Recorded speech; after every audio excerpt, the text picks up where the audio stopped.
जय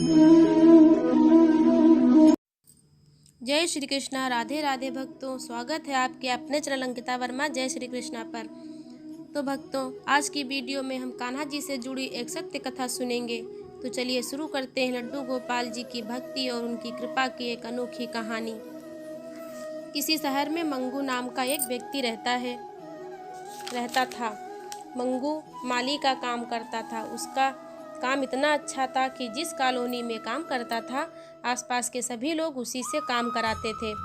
इन्हीं सब में से एक सेठ कीमती लाल जी का घर था। मंगू सेठ जी के बगीचों की देखभाल काफ़ी समय से कर रहा था, लेकिन जब भी मंगू सेठ जी के पौधों की देखभाल करता, उन्हें पानी देता, तो उसे ज़मीन के नीचे से कोई आवाज़ सुनाई देती। ऐसा लगता मानो ज़मीन के नीचे से कोई चीज़ बाहर आने की कोशिश कर रही है। इस आवाज़ से मंगू डर जाता कि कहीं कोई चीज़, कोई जानवर ज़मीन के नीचे ना हो। एक दिन की बात है, सेठ जी किसी काम से बाहर गए हुए थे और मंगू रोजाना की तरह पौधों में पानी दे रहा था। इतने में फिर ज़मीन के नीचे से उसे वही आवाज़ सुनाई दी और मंगू ने आवाज़ को अनसुना करते हुए आगे बढ़ गया। लेकिन आज वो बार बार आवाज़ मंगू को अपनी ओर खींच रही थी। मंगू को लगा जैसे सच में कोई ज़मीन के नीचे फंस गया है और बाहर निकलना चाहता है। बहुत हिम्मत जुटाकर मंगू ने ज़मीन को खोदना शुरू किया। थोड़ी देर बाद ज़मीन के नीचे से मंगू को लड्डू गोपाल जी का एक बहुत ही सुंदर, बहुत ही प्यारा सा विग्रह मिला।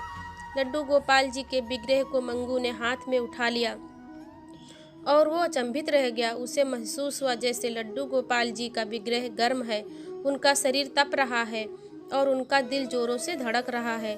लड्डू गोपाल जी के विग्रह को हाथों में लिए मंगू भागा भागा घर के अंदर गया और सेठानी के पास जाकर बोला, देखिए ना मालकिन, जमीन के नीचे से क्या मिला है। कीमती लाल जी की पत्नी लड्डू गोपाल जी को देखकर सन्न रह गई। वो बिल्कुल सफ़ेद पड़ गई। बीते समय की कुछ बातें उसके आंखों के सामने घूमने लगी। उसकी सास यानी सेठ जी की माता जी लड्डू गोपाल जी को बहुत मानती थी। रोज़ सुबह उन्हें उठाती, नहलाती, भोग लगाती, लाड लडाती और शाम को लोरी गाकर उन्हें सुलाती।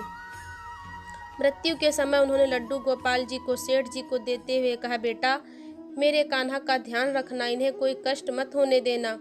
उस दिन से लड्डू गोपाल जी की सेवा की सारी जिम्मेदारी सेठानी पर आ गई। सेठ जी के 2 बेटे थे और सेठानी उन दोनों बेटों से बहुत प्यार करती थी। सारा दिन उन्हीं के काम में लगी रहती थी। ऐसे में लड्डू गोपाल जी की सेवा करना उसे जरा भी अच्छा नहीं लगता था। उसे लगता, अगर मैं सारा दिन लड्डू गोपाल जी की सेवा में लगी रहूंगी तो मेरे बच्चों की देखभाल कैसे कर पाऊंगी। एक दिन की बात है, सेठानी ने अपने मन की यह बात सेठ जी से कही, लेकिन सेठ जी अपने माता की अंतिम इच्छा को कैसे टाल सकते थे, तो उन्होंने इस पर कोई ध्यान नहीं दिया। बस फिर क्या था, एक दिन मौका पाकर सेठानी ने लड्डू गोपाल जी को अपने आंगन में दबा दिया और सेठ जी से कह दिया, लड्डू गोपाल जी को कोई चुरा कर ले गया है।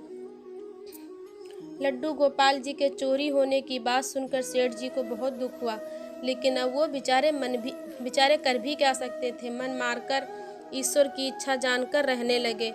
आज अचानक इन्हीं लड्डू गोपाल को फिर से अपने सामने देखकर सेठानी का तो पारा ही चढ़ गया। वो चिल्लाते हुए बोली, इन्हें क्यों निकाल लाया? इतनी मुश्किल से तो इनसे पीछा छुड़ाया था, ये फिर से आ गए। सेठानी के इस व्यवहार से मंगू बहुत परेशान था। वो हैरान था। डरते डरते पूछा, अब क्या करूं मालकिन? इनका सेठानी ने गुस्से से मंगू को देखते हुए कहा, यहाँ से ले जाओ इन्हें मेरी आंखों के सामने से, और कल से काम पर मत आना। सेठानी ने मंगू को नौकरी से निकाल दिया और आसपास के सभी लोगों से भी कह दिया कि मंगू ने चोरी की है, इसलिए मैंने उसे घर से निकाल दिया। तुम लोग भी निकाल दो, वरना वो तुम्हारे घर भी चोरी करेगा। उसको डर था कि कहीं मंगू सेठ जी को लड्डू गोपाल जी के ज़मीन में दबे होने की बात ना बता दे। उसकी बात मानकर आसपास के सभी लोगों ने भी मंगू को नौकरी से निकाल दिया।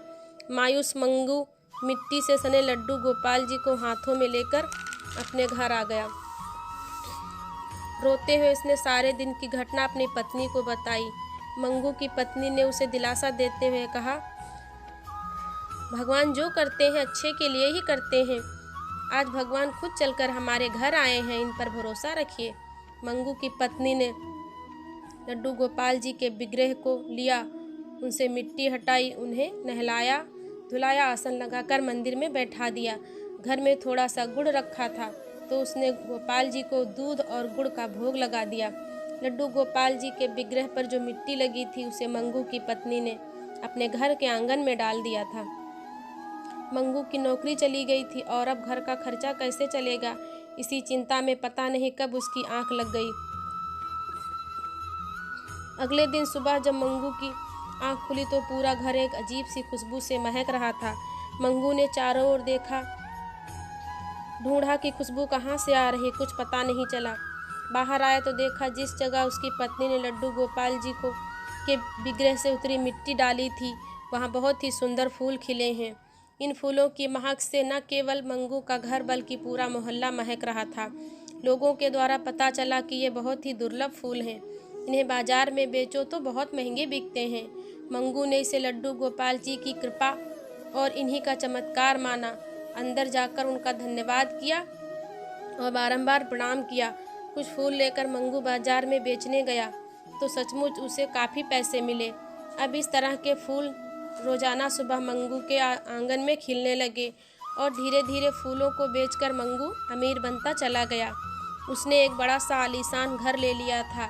सब शानो शौकत लड्डू गोपाल जी की कृपा के कारण ही थी। उन्हीं के कारण मंगू और उसकी पत्नी के जीवन में खुशहाली आई। इसके कारण वे दोनों लड्डू गोपाल जी का बारंबार धन्यवाद करते थे। इतना ही नहीं, लड्डू गोपाल जी को वे अपनी संतान मानने लगे थे और कहीं अपनी खुद की संतान आ जाने पर उनका स्नेह, उनका समर्पण लड्डू गोपाल जी के प्रति कम ना हो जाए, इसके लिए उन्होंने खुद की कोई संतान न पैदा करने का निश्चय किया। उन दोनों के लिए ऐसे ही दिन कट रहे थे, मज़े से कट रहे थे। एक दिन की बात है, किसी ने दरवाजे पर आवाज़ लगाई तो उन्होंने बाहर जाकर देखा तो एक बूढ़ी स्त्री घर के बाहर खड़ी थी जो बहुत दिनों से भूखी दिखाई दे रही थी।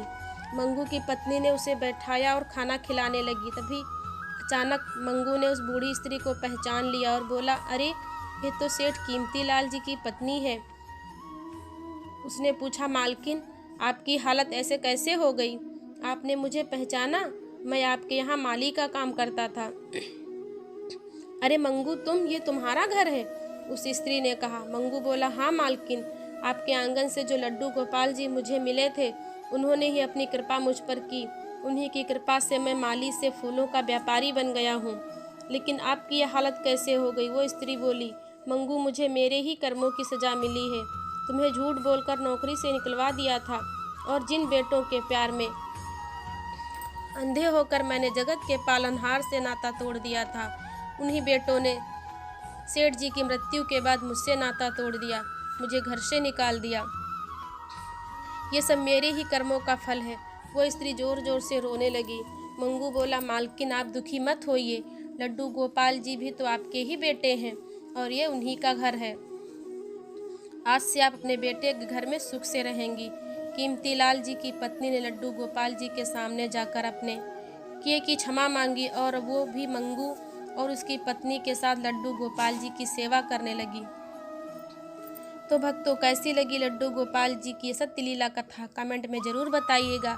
अगर ये वीडियो आपको पसंद आई है तो प्लीज़ वीडियो को लाइक करें और चैनल को सब्सक्राइब करें। मिलते हैं एक नई सत्य लीला कथा के साथ।